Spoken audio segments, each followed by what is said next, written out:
నమస్తే. రైస్, రోటీ, చపాతీ, పుల్కా దేంట్లోకైనా చాలా టేస్టీగా కమ్మగా ఉండే పన్నీర్ కర్రీని ఈ రోజు నేను మీకు ఈ వీడియోలో చూపిస్తాను. చేసుకోవడం కూడా చాలా తేలిక, చాలా కమ్మగా ఉంటుంది. ఈ కమ్మనైన పన్నీర్ కర్రీని ఎలా తయారు చేసుకోవాలో చూద్దాము.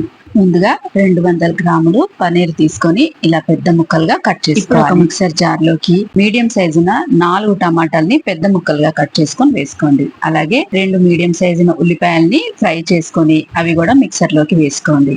ఒక అరకప్పు కమ్మటి పెరుగుని వేసుకోండి. ఒక 3 కాశ్మీరీ రెడ్ చిల్లీలు వేసుకోండి. అలాగే ఒక గుప్పెడు జీడిపప్పును కూడా వేసుకోండి. వీటన్నిటిని తగినన్ని నీళ్లు పోసుకుంటూ మెత్తగా గ్రైండ్ చేసుకోవాలి. ఇలా మెత్తగా గ్రైండ్ చేసుకున్న పేస్ట్ ని రెడీగా పక్కనుంచి స్టవ్ వెలిగించి ప్యాన్ పెట్టుకొని అందులోకి 1 టేబుల్ స్పూన్ నూనె వేసుకొని ఒక చిటికెడు పసుపు, ఒక చిటికెడు కారం వేసుకొని వేడి చేసి ఇందులోకి కట్ చేసుకున్న పన్నీర్ ముక్కలన్నీ వేసుకొని స్టవ్ ని లో ఫ్లేమ్ లో పెట్టుకొని ఈ పన్నీర్ ముక్కల్ని వేయించుకోవాలి.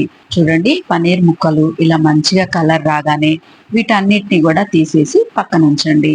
ఇప్పుడు స్టవ్ పైన మరో ప్యాన్ పెట్టుకొని అందులోకి 2 టేబుల్ స్పూన్ల దాకా నూనె వేసి 1/2 టీ స్పూన్ సాజీరా, 2 ఇలాచీల్ని తాలింపు వేసుకోవాలి.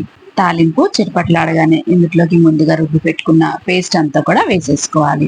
నేను పేస్ట్ రుబ్బేటప్పుడే ఇందులో 1 టేబుల్ స్పూన్ ఫ్రెష్ గా నూరుకున్న అల్లం వెల్లుల్లి పేస్ట్ వేసానండి. ఆ క్లిప్ మిస్ అయింది. మీరు ఇందులోకి 1 టేబుల్ స్పూన్ ఫ్రెష్ గా నూరుకున్న అల్లం వెల్లుల్లి పేస్ట్ వేసుకొని అది కూడా గ్రైండ్ చేసుకోండి.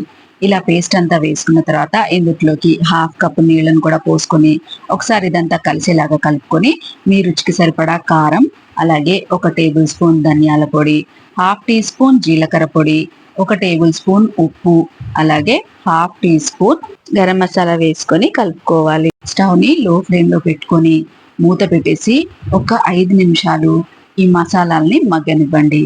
5 నిమిషాల తర్వాత మూత తీసి చూద్దాము. చూడండి, ఆయిల్ అంతా కూడా సపరేట్ అయిపోయి గ్రేవీ అంతా కూడా మంచిగా మగ్గిపోయింది. ఇప్పుడు దీన్నంతా మళ్ళీ ఒకసారి మంచిగా కలిపేసి మనం ముందుగా ఫ్రై చేసి పెట్టుకున్న పన్నీర్ ముక్కలన్నిటిని కూడా ఈ గ్రేవీలోకి వేసేసుకోవాలి. స్టవ్ ని లో ఫ్లేమ్ లోనే పెట్టుకొని మూత పెట్టేసి 2 నిమిషాల పాటు ఈ పన్నీర్ ముక్కల్ని గ్రేవీలో ఉడకనివ్వాలి. 2 నిమిషాల తర్వాత మూత తీసి చూద్దామండి. గ్రేవీలోని పచ్చివాసన పోయి పన్నీర్ సాఫ్ట్ గా ఉడికి గ్రేవీ కూడా చిక్కబడింది. చూడండి, ఇంతేనండి, కమ్మటి పన్నీర్ కర్రీ రెడీ అయిపోయింది.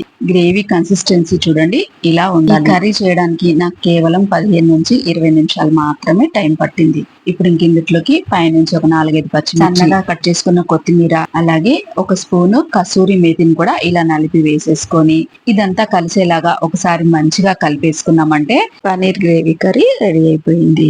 వీడియో నచ్చితే లైక్ చేయండి, షేర్ చేయండి. మరో మంచి రెసిపీతో కలుసుకుందాం. నమస్తే.